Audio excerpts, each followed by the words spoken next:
Welcome back to Talk the Walk. We're discussing UN Climate Summit, COP27, that is underway this week in Egypt. I'm joined now by Dr. Masaru Yarime, Associate Professor in the Division of Public Policy at Hong Kong University of Science and Technology. Professor, thank you so much for taking the time to speak with me. Thank you. President Biden and President Xi met very recently at the G20 sidelines and re-engaged talks specifically with climate change action. That must be very encouraging, right? What are your thoughts on that? Yes, this is such a big topic, and also this is a common challenge we face globally. So I think it's really a good sign that the big countries are trying to work together on tackling this critical issue. Yeah, how has the geopolitical tensions between both superpowers affected the progress of global climate change battle, and how do you see this cooperation going forward? Yes, now we are in a very difficult period of a lot of uncertainty and also a lot of tensions, and particularly with regard to the situation with regard to the two countries, China and the US. Well, there are many challenges, particularly involving increasingly technologies, and that to be also quite important for tackling climate change, because a lot of technologies are really critical with regard to diffusing these technologies globally to many countries in the world.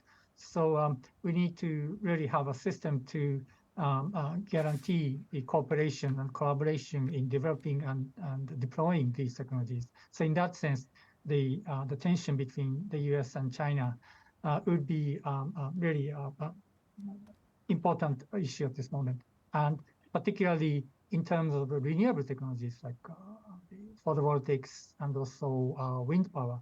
China is now such a important player in developing and deploying these technologies. So definitely the US and China need to cooperate to enhance the technological progress and also technological diffusion. The U.S. and rich nations have been calling for developing nations to pay more of their share. The U.S. has called for China to be treated as a developed nation. I feel like financial structuring is also has been a centerpiece for this particular summit.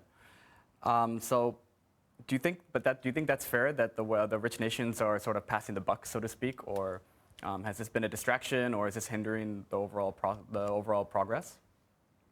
Yes, that is, I think, a very important but very difficult question, in the sense that, yes, in the past, that Western countries and also other industrialized countries emitted most of the CO2. But now the developing countries or emerging economies, including China, India, and also the Southeast Asian countries, they are also emitting a significant amount of CO2. So I think we are facing the common challenge to avoid the climate change and extreme weathers and disruptions. So somehow we need to find a way to share the burden among all the countries which are emitting CO2 to the atmosphere.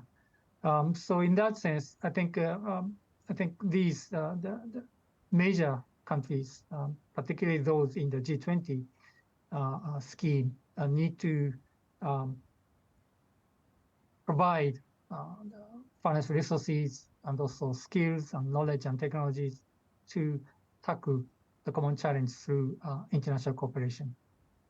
Right. What have been the biggest takeaways for you so far from COP27? I know there's still a few days remaining as well before the summit finishes, but what have been some of the key takeaways for you and some of the things that you found disappointing that they didn't focus on?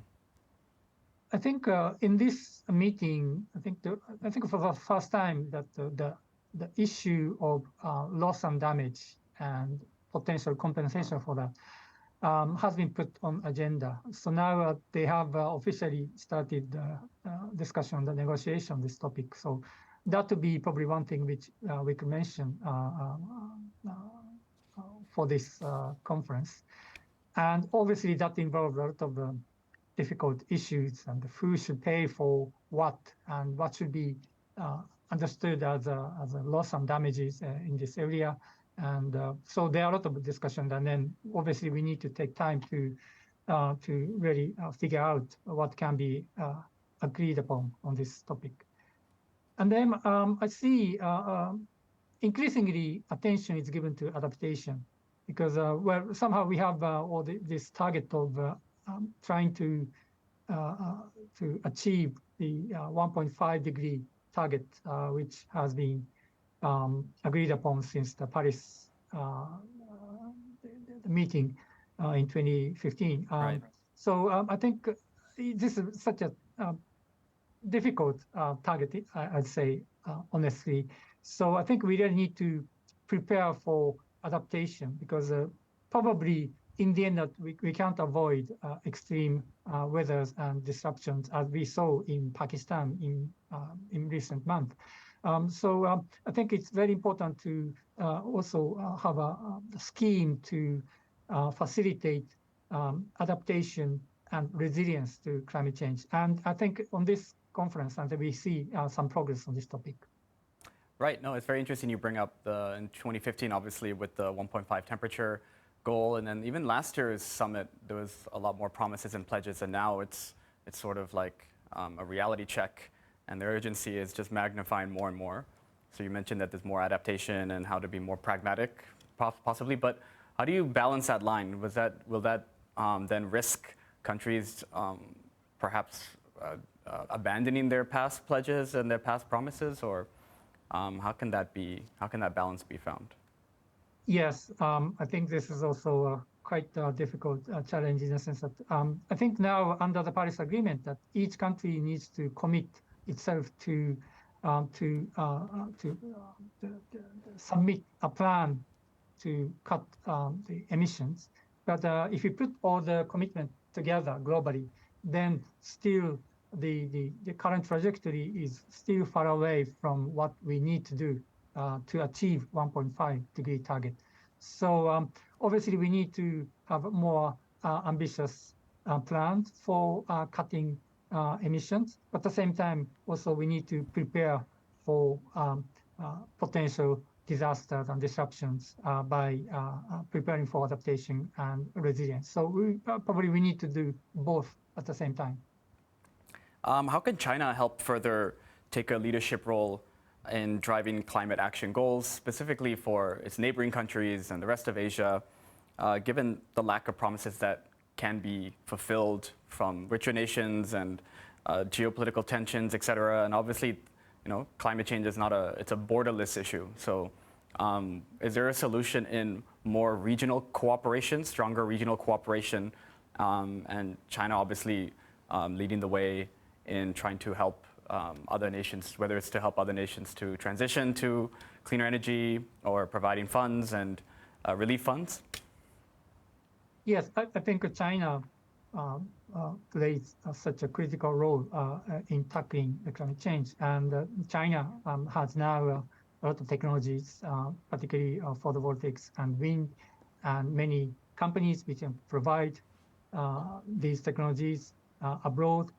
So not only reducing emissions domestically in China, which China somehow has already committed itself to achieve carbon neutrality by 2060, but then that increasingly globally, how to deploy these technologies to other countries, especially emerging economies. So China, obviously, again, can play a very important role in diffusing these technologies.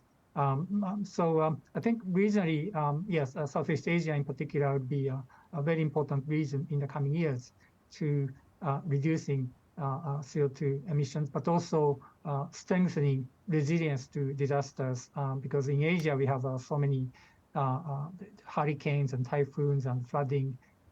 So that would be also quite important. So yes, I fully agree with you that China can play a very important role in providing knowledge, technologies, and also finance and investment, particularly in Asia.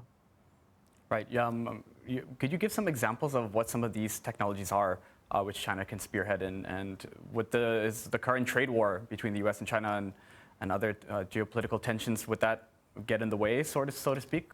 Yes, I think this is a very a complex issue and also difficult issue.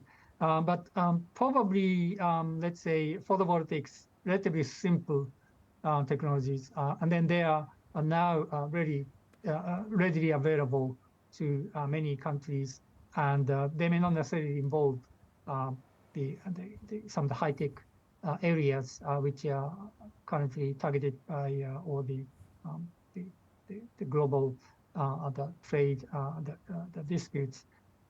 So that is one thing, and also China has many companies which can produce these technologies in inexpensive way, so that many the countries will be able to have access to these technologies.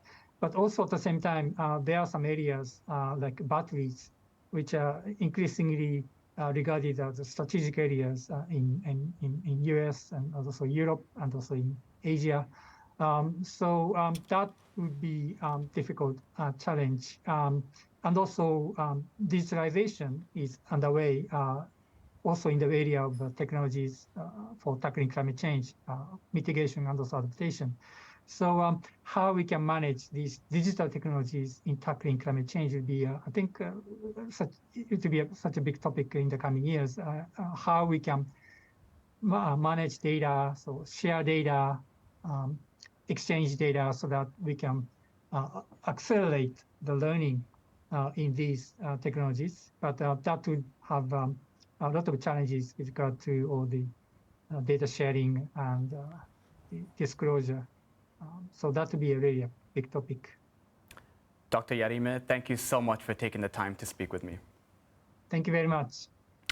Thanks for tuning in, and we'll see you next week. Goodbye.